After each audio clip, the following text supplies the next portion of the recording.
Hey guys, this is undercoverdudes all the way from down under with a review of the Gamdias ZEUS eSports laser mouse. So let's get straight into it, starting off with the construction. On the left hand side we've got 4 thumb buttons that are small but are the perfect size for perfect in-game pressing. If I wanted to go and swap to my primary weapon, my secondary weapon, my knife and my nades, the 4 buttons along the thumb make it really easy to do so.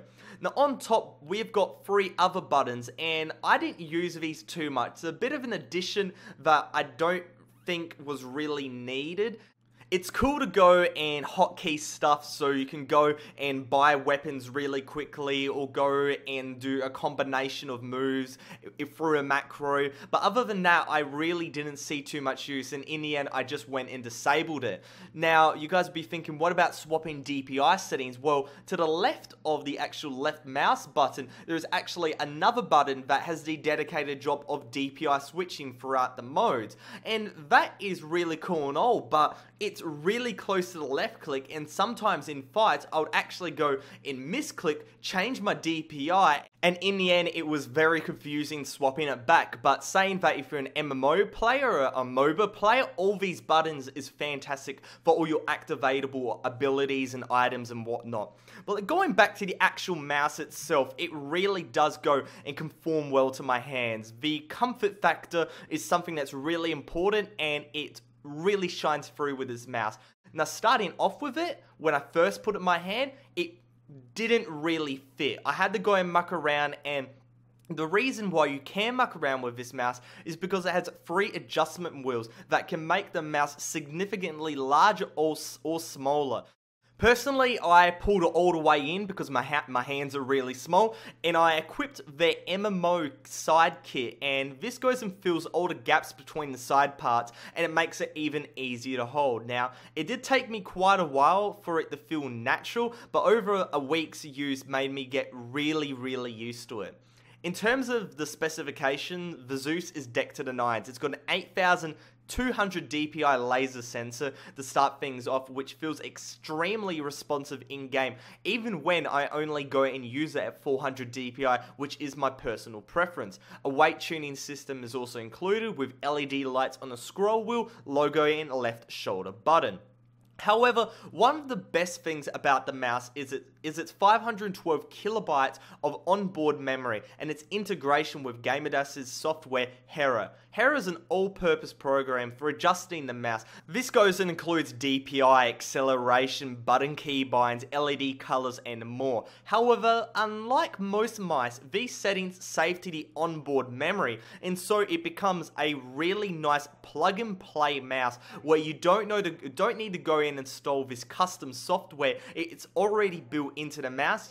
All you have to do is just plug it into your computer, just wait for the normal drivers to install, and there you go, all your macros are already saved, which is really cool. Now, in-game performance is great. I did have to remove the 4.5 gram weight simply because the mouse was just a little bit too heavy for me. Playing games like Counter-Strike Global Offensive, being light, having a light mouse is really important. And even though I couldn't flick as much as something like a def adder, the added buttons made it really easy for weapon keybinds and grenades. In games like League of Legends, the ZEUS fared even better. Now, because it is a bit of a heavier mouse, it's not so much reliant on flicking in League, and the fact that all these buttons, I could just go and keybind all my actives to it, all my abilities to it, and that is really cool. And the accurate laser means less misclicks, and when one pixel off can be the difference between me going and clicking my enemy and attacking them with my auto attack or walking towards them, it's really important.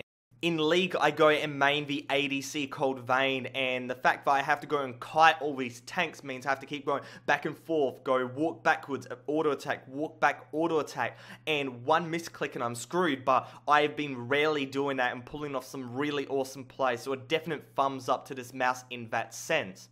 They've given you a lot of options and customizing your mouse to your specifications, and that's something that you don't get in something like a def adder. With a def adder, you just get it, and there's your mouse, and you gotta like it or you're not gonna like it. That's it. But with this mouse, if you don't like how it comes, you can go and change it around in a lot of different ways, and that's awesome. You don't like this button, go and disable it. If you don't like how it feels, you just go and make it a little bit bigger, a little bit smaller. You don't like how it has these gradings, go and put the MMO side kit in. It's really, really, really cool. And overall, is it the best mouse on the market? No, it's more of a jack of all trades. If you want something for a first-person shooter, you're not going to go and pick this mouse. If you want something for an MMO, you would want more buttons. But if you play a variety of games like I do, then this mouse is really, really good. It gives you an assortment of buttons, it gives you good performance in game, it's light enough that you can go and flick in FPSs,